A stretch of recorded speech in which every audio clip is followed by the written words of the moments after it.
प्रदेश के एक छोटे से गांव में एक पुरानी सुनसान हवेली थी, जिसे लोग काली हवेली कहते थे। गांव वालों का मानना था कि वहां रात में अजीब अजीब आवाजें आती हैं और जो भी अंदर गया कभी वापस नहीं लौटा। लेकिन राजू, एक निडर लड़का, इन बातों पर यकीन नहीं करता था। एक दिन उसके दोस्तों ने उसे चुनौती दी कि अगर वो उस हवेली में रात भर रुक कर आ जाए तो वे उसे अपना नेता मान लेंगे। राजू ने हिम्मत दिखाई और अकेले ही हवेली में चला गया। अंदर घुसते ही उसे अजीब सा एहसास हुआ। हवा ठंडी थी, दीवारों पर मड्डियों के जाले थे और हर जगह सन्नाटा पसरा था। जैसे ही उसने टॉर्च जलाकर इधर उधर देखा, एक पुराना चूल्हा अपने आप हिलने लगा। अचानक उसे किसी औरत की सिसकियों की आवाज सुनाई दी। डरते हुए उसने आगे बढ़कर देखा तो एक पुरानी तस्वीर दीवार पर टंगी थी।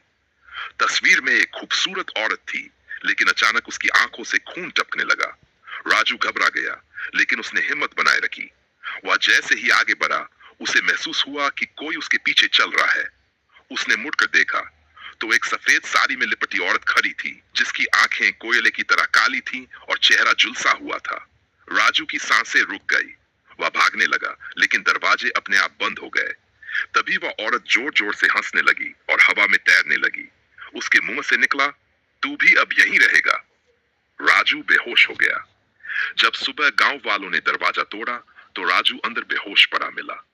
जब उसने होश में आकर पूरी कहानी सुनाई तो गांव के बुजुर्गों ने बताया कि वह औरत कोई और नहीं बल्कि उसी हवेली के मालिक की बेटी थी, जिसे उसके ही परिवार ने जिंदा जला दिया था। तब से उसकी आत्मा वहां भटक रही थी। राजू उस दिन के बाद कभी भी उस हवेली की ओर नहीं गया और गांव वालों ने हमेशा के लिए उस हवेली को बंद कर दिया। लेकिन आज भी रात में वहां से किसी के रोने और हंसने की आवाजें आती हैं। कहते हैं वह आत्मा आज भी किसी का इंतजार कर रही है। क्या आप उस हवेली में जाने की हिम्मत करेंगे?